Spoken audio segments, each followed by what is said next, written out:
بسم اللہ الرحمن الرحیم۔ السلام علیکم ورحمۃ اللہ وبرکاتہ۔ میرے پیارے دوستو، میں ہوں محمد یونس اور آپ ہمارا چینل دیکھ رہے ہیں عباسی اسلامک اسٹوڈیو۔ رمضان المبارک کی فضیلت کا سلسلہ ہمارا چل رہا تھا، آج اسی سلسلے کی ویڈیو ہے، اسی کو مزید بڑھاتے ہیں آگے۔ سب سے پہلے آپ سے گزارش ہے کہ آپ ہمارے چینل کو سبسکرائب کریں، ہماری ویڈیوز کو لائک کریں، کمنٹس کریں۔ آپ کا بہت بہت شکریہ کہ آپ لوگ ہماری ویڈیوز کو دیکھ رہے ہیں، پسند کر رہے ہیں۔ روزوں کی راتوں میں تمہارے لیے اپنی عورتوں کے پاس جانا کر دیا گیا ہے۔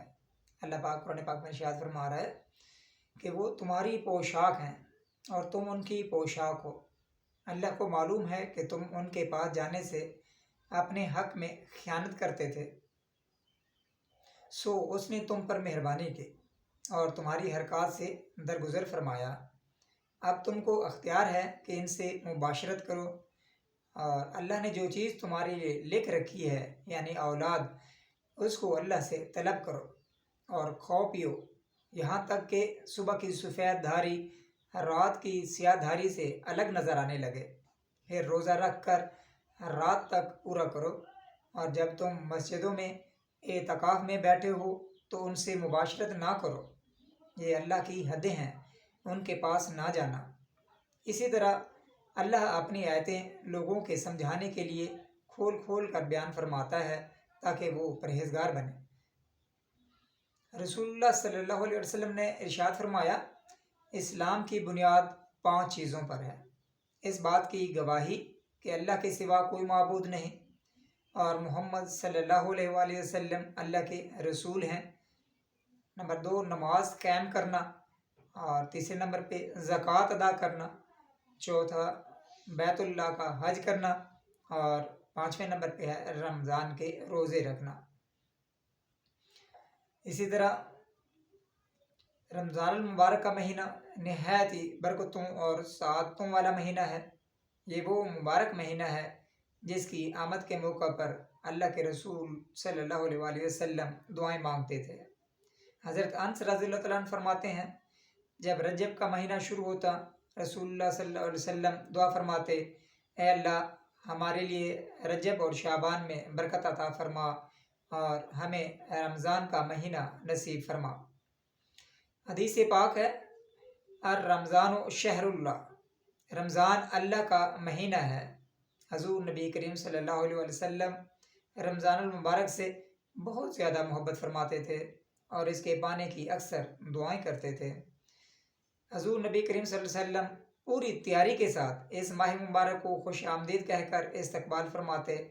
رمضان المبارک میں آپ صلی اللہ علیہ وسلم کے شب و روز کے معمولات بڑھ جاتے، تہجد کا اہتمام خود بھی کرتے تھے اور دوسروں کو بھی تاکید فرماتے تھے۔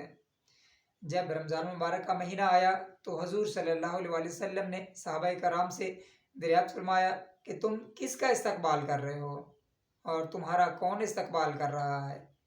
یہ الفاظ آپ صلی اللہ علیہ وسلم نے 3 مرتبہ دہرائے۔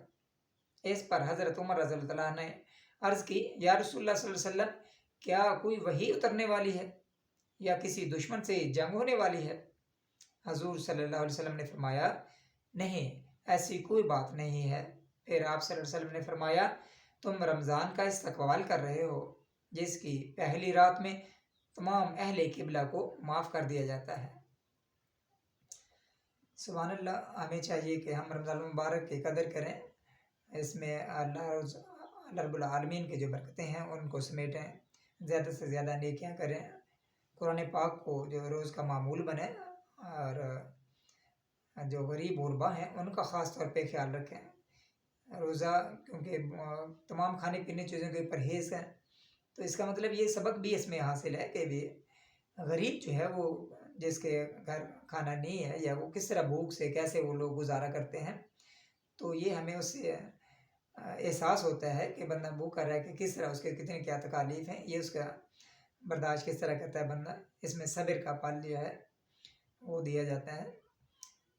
اس لیے ہمیں کوشش چاہیے کہ غریب غربا خاص طور پہ افغان ہے، یتیم ہے کوئی، تو جن کا کوئی کرنے والا نہیں، کوئی سہارا نہیں ہے، معذور ہے، مجبور ہے، مساکین ہیں، ان کا خاص طور پہ اس ماہ مبارک میں زیادہ خیال رکھیں۔